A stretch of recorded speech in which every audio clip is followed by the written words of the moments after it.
മംഗലാപുരത്ത് നിന്നും ഹൃദയ ശസ്ത്രക്രിയയ്ക്കായി കൊണ്ടുവന്ന കുഞ്ഞിനെ വർഗീയമായി അധിക്ഷേപിച്ച ബിനിൽ സോമസുന്ദരം ഇപ്പോൾ മാപ്പപേക്ഷയുമായി രംഗത്ത് വന്നിരിക്കുകയാണ്. താൻ അത്തരത്തിലുള്ള ഒരു വർഗീയ പരാമർശം നടത്തിയ പോസ്റ്റ് ഇട്ടപ്പോൾ കുടിച്ച് ഫിറ്റായിരുന്നു എന്നാണ് ഇപ്പോൾ സോമസുന്ദരം പറയുന്നത്. മംഗലാപുരത്ത് നിന്നും ഹൃദയ ശസ്ത്രക്രിയയ്ക്കായി കൊണ്ടുപോയ കുഞ്ഞിന് നേരെ വർഗീയ പോസ്റ്റ് ഇട്ട സംഘപരിവാർ പ്രവർത്തകൻ ബിനിൽ സോമസുന്ദരത്തിൻ്റെ പുതിയ വിശദീകരണമാണ് ഇപ്പോൾ രംഗത്ത് വന്നിരിക്കുന്നത്. ശബരിമല ആചാര സംരക്ഷണ സംഘങ്ങളിൽ പ്രവർത്തിക്കുന്ന സജീവ പ്രവർത്തകൻ ബിനിൽ പോസ്റ്റ് ചെയ്യുമ്പോൾ താൻ കുടിച്ച് ഫിറ്റായിരുന്നുവെന്നും എല്ലാവരും തന്നോട് ക്ഷമിക്കണം എന്നുമാണ് ഇയാളുടെ വിശദീകരണം. തൻ്റെ അക്കൗണ്ട് ആരോ ഹാക്ക് ചെയ്തതാണെന്ന വിശദീകരണ പോസ്റ്റിന് താഴെയാണ് ഇയാൾ ഇത്തരത്തിൽ മാപ്പപേക്ഷയുമായി വന്നത്. എന്നാൽ ഈ മാപ്പപേക്ഷ ഇപ്പോൾ അയാൾ വീണ്ടും പിൻവലിച്ചിരിക്കുന്നു എന്നാണ് നമുക്ക് കാണാൻ കഴിയുന്നത്. തുടർന്ന് ഈ കമൻറ്റ് ഡിലീറ്റ് ചെയ്യുകയായിരുന്നു. നേരത്തെ വർഗീയ പോസ്റ്റിനെതിരെ പ്രതിഷേധം വന്നതോടെയാണ്, വിവാദമായതോടെയാണ് ഇയാൾ പോസ്റ്റ് ഡിലീറ്റ് ചെയ്തത്. അക്കൗണ്ട് ഹാക്ക് ചെയ്യപ്പെട്ടതെന്ന് പറഞ്ഞുകൊണ്ട് മറ്റൊരു പോസ്റ്റ് ഇട്ടു.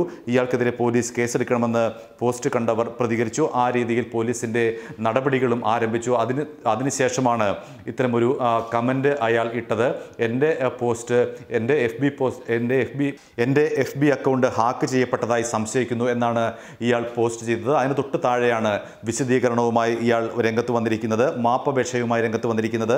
ഇങ്ങനെയാണ് അയാളുടെ മാപ്പപേക്ഷ: എല്ലാവരും ക്ഷമിക്കുക, ഞാൻ ആ പോസ്റ്റ് ചെയ്യുമ്പോൾ കുടിച്ച് ഫിറ്റായിരുന്നു, സോറി. ഇതാണ് ഈ രണ്ട് വരിയാണ് അയാൾ കുറിച്ചിരിക്കുന്നത്.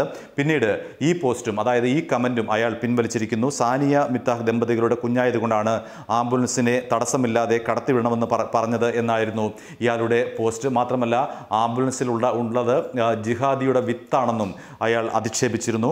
ശബരിമല ആചാര സംരക്ഷണത്തിന് താൻ ശബരിമലയിൽ പോയിരുന്നു എന്ന് പറഞ്ഞുകൊണ്ട് ബിനിൽ പോസ്റ്റ് ചെയ്ത ചിത്രങ്ങളും ഇയാളുടെ പ്രൊഫൈൽ പേജിൽ ഇപ്പോഴും കാണാം. എറണാകുളം കോതമംഗലത്ത് കടവൂരാണ് ഇയാളുടെ സ്വദേശം എന്ന് ഫേസ്ബുക്ക് പോസ്റ്റിൽ കൊടുത്തിട്ടുണ്ട്. ഏതായാലും ഇയാൾക്കെതിരെ വ്യാപകമായ പ്രതിഷേധമാണ് കേരളീയ സമൂഹത്തിൽ നിന്ന് ഉണ്ടായിട്ടുള്ളത്. അതിനെ തുടർന്നാണ് ഇയാൾ ഇടുന്ന പോസ്റ്റുകൾ പിൻവലിച്ചത്. ഏതായാലും ഇപ്പോൾ ഇയാളുടെ FB പേജിൽ കാണാൻ കഴിയുന്നത് എൻ്റെ FB അക്കൗണ്ട് ഹാക്ക് ചെയ്യപ്പെട്ടതായി സംശയിക്കുന്നു എന്ന ഒരു വരി പോസ്റ്റ് മാത്രമാണ്.